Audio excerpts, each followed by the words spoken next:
गुरु के संग में गए और उनकी हालत जो हुई, कई बार उनसे भी ऐसी गलतियां हुई कि गुरु की महिमा नहीं गा सके, गुरु के प्रति अपने विश्वास और श्रद्धा को दृढ़ नहीं कर सके, तो वो भी विचलित हो गए और उनको नुकसान उठाना पड़ा।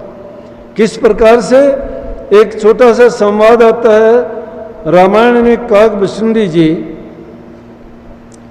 अपने जीवन के बारे में बताते हैं कि एक बार के अयोध्या के अंदर मैं जन्म लिया, तो नीची जाति के अंदर मेरा जन्म था।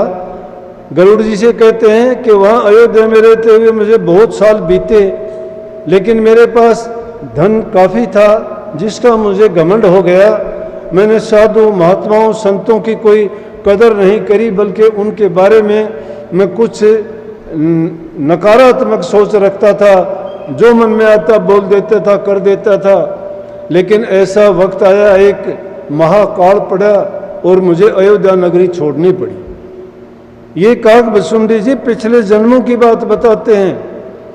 तो क्या हुआ कि महाकाल जब पड़ा, चारों तरफ हाहाकार हो गई, तो कहने लगे मैं भी अयोध्या को छोड़ के, मेरे पास भी कुछ नहीं बचा, मैं उज्जैन नगरी में पहुंच गया। उज्जैन नगरी में गया तो वहाँ कुछ काल के बाद में मेरे पास कुछ धन हो गया, और वो धन होने के बाद में मेरा अच्छी तरह से सब काम चलने लगा। तो मैं क्या किया कि एक शिव मंदिर था उज्जैन नगरी के बाहर, उस शिव जी के मंदिर में जाता था। वहाँ एक बूढ़ा फकीर मुझे मिला, उस फकीर ने मेरे को नाम की दीक्षा दी।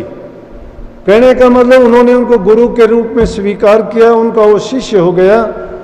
और उस बूढ़े फकीर से नाम की दीक्षा लेके क्या करता, कहने लगे मैं मंदिर में जाता और वहाँ जाके मंदिर में ध्यान भी लगाता और गुरु ने जो बताया था उस मंत्र का जाप करता था। बड़े काफ़ी टाइम में लगाता था। तो एक दिन क्या हुआ कि मैं जब जाप कर रहा था, उसी वक्त में मेरे गुरुजी वहाँ आए, और जब गुरुजी आए तो मैंने गुरुजी को देख के आदर और सत्कार नहीं दिया।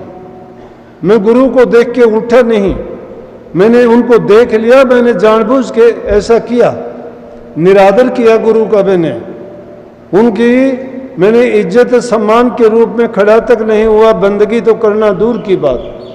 तो कहने लगे, उसी टाइम मंदिर में एक आकाशवाणी हुई बड़ी जोर से, और उस आकाशवाणी में ये बात थी कि अरे दुष्ट, तू बहुत घटिया किस्म का इंसान है, तूने तेरे गुरु का निरादर किया है, तूने जानबूझ के, तुझे पता है, और तेरा गुरु आया, तू उसके सम्मान के लिए उठा तक नहीं, तूने बंदगी नहीं की।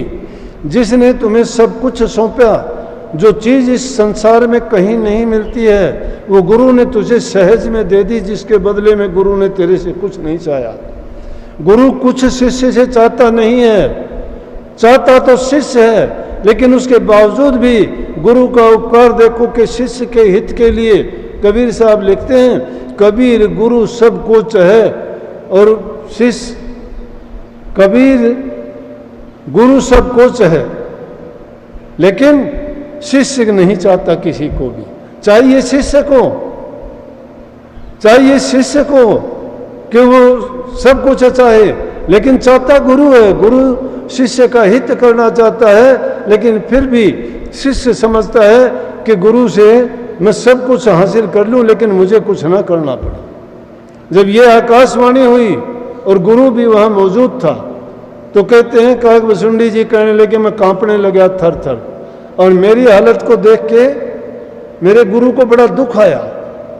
जिस गुरु का निरादर किया, जिस गुरु के सम्मान में खड़ा तक नहीं मैं हुआ, वो गुरु मेरे ऊपर जब ये आफत आई तो मेरे गुरु को बड़ा दुख लगा, और वो हाथ जोड़ के कहने लगे कि हे प्रभु, ये अनजान है, ये नादान है, ये कुबुद्धि है, इसको समझ नहीं है, ऐसा इसके साथ ना कीजिए, इसको बख्शो किसी तरह से। आकाशवाणी ने कहा कि ये सांप की तरह से, जैसे सांप गेंडली मेंडली मार के बैठ जाता है, उसी प्रकार से ये सर्प की तरह से बैठा रहा। इसको सैकड़ों बरस तक, हजारों बरस तक सांप की योनि में रहेगा, और नीची नीची योनियों में ये जाएगा, और उसके बाद रौरव नाम के नरक भोगेगा ये। जब ये बात सुनी तो गुरु कहने लगा ये नादान है, ये अनजान है, रहम करो इस पर। इससे जो कुछ हुआ अनजाने में हुआ, मैं आपसे इसके लिए माफ़ी मांगता हूँ। ये गुरु का हृदय है और वो शिष्य का कर्म है। शिष्य ऐसी गलतियां करता है फिर भी गुरु उनके लिए बुरी भावना नहीं रखता। शास्त्रों में इसीलिए कह दी कि संत हृदय नवनीत समाना, कि संतों का हृदय घी के समान मुलायम होता है।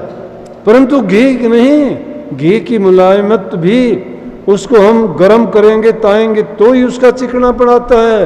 अरे गुरु तो किसी का दुख देख के ही पिघल जाते हैं, उनको कहने की करने की जरूरत नहीं है। गुरु के साथ जो बुरा करता है तो भी गुरु उसका बुरा नहीं चाहता। गुरु ने अपने शिष्य के लिए माफी मांगी तो दोबारा से आकाशवाणी हुई कि आपको देखते हुए और आपकी ये वाणी सुन के मुझे इसमें तो कोई नहीं, इसके कर्म को देखते हुए तो नहीं, लेकिन जब आपने इतनी ये दर्द भरी आवाज़ में इसके लिए मांग की है कि ये अब विधान है कि मैंने जो कह दिया वो खाली तो नहीं जाएगा, लेकिन इसको महसूस नहीं होगा, ये योनियों भी भोग लेगा और नरकों में भी रह लेगा, फिर उसके बाद ये फिर इसको अच्छी योनि मिल जाएंगी। तो काकभूषणी जी कहते हैं कि मैंने वो रौरव नाम का नरक भी भोगा, मैं सांप की योनि में गया, गंदी मंदी योनियां मुझे भोगनी पड़ी, लेकिन मुझे उनका दुख महसूस नहीं हुआ। और उन दुखों से छुटकारा किसने दिलाया? मेरे गुरु ने दिलाया। मेरी गलतियों को गुरु ने अपने ऊपर ले लिया, मेरे पापों को काटने के लिए उन्होंने प्रभु से स्वयं प्रार्थना की। इसलिए गुरु में गुण होने चाहिए, गुरु एक किस्म के नहीं।